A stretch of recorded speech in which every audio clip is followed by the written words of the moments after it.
Bonsoir Adi. Bonsoir Lydia. Vous nous présentez aujourd'hui des poupées conçues pour aider les fillettes à se familiariser aux cultures africaines.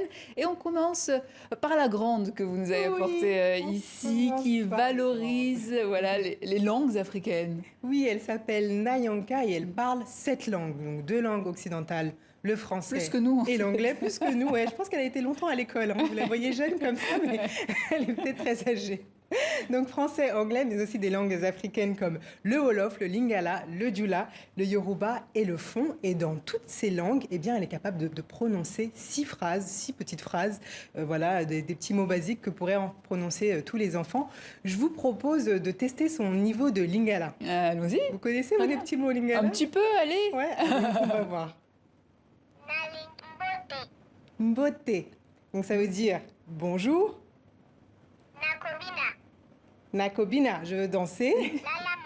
Vous l'entendez bien? Oui, elle vient de dire. En tout cas, moi, je l'entends bien. Je ne sais pas si les téléspectateurs. Je ne sais pas si je prononce bien, mais elle a dit bonne nuit.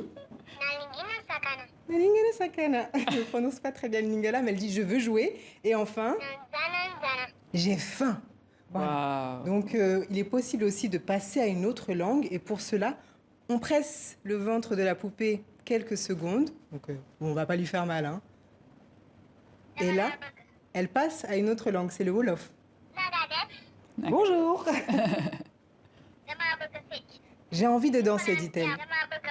Et j'ai envie de faire le ménage. Bon, elle est très utile, cette poupée, elle veut faire le ménage. Et c'est vrai qu'elle peut nous aider. Elle peut nous aider. Et derrière ce projet, c'est un père de famille. À la naissance de sa fille, il a décidé de créer une poupée pour lui rendre hommage. Écoutez-le. J'ai envie de lui transmettre la culture que j'ai connue au Bénin, la diversité que j'ai connue au Bénin et les langues que j'ai connues au Bénin. Et sa maman qui est venue du Burkina Faso aussi lui transmet sa culture et ses langues. Et c'est ce message que j'ai voulu lui porter. Sois fier de tes cultures, de tes langues, parce qu'elles font de toi ce que tu es. Et en même temps, tu es né dans un pays que moi, je n'ai pas connu en étant enfant. Et sois fier d'être là et sois aussi ouverte aux autres. Bravo à Monsieur Degla, en tout cas. Et vous nous avez apporté aussi, Radi, une deuxième poupée. Alors celle-ci, elle a été créée pour valoriser l'image de la femme africaine. Oui, regardez, elle est là, elle s'appelle Miss Mana et elle valorise donc la femme africaine sous toutes ses coutures.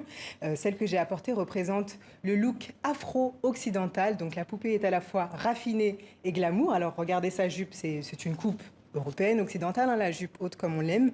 Mais ce qui fait la particularité, c'est que c'est du tissu wax. Et au niveau de son haut, c'est du bazin. Donc l'idée, c'est vraiment de valoriser les tissus africains. Et ce n'est pas tout, il y a d'autres modèles donc, de cette poupée. Elle existe donc avec des looks différents qui évoluent donc à chaque fois entre tradition et modernité. On a la Miss Mana chic, la somptueuse, la traditionnelle. Chaque poupée est pensée pour incarner une femme qui assume un look, une personnalité, mais aussi des valeurs. Et le but de cette démarche, c'est vraiment de donner aux petites filles des modèles auxquels s'identifier. Merci Radi, à demain. Et c'est ainsi que s'achève cette édition. À demain à vous également.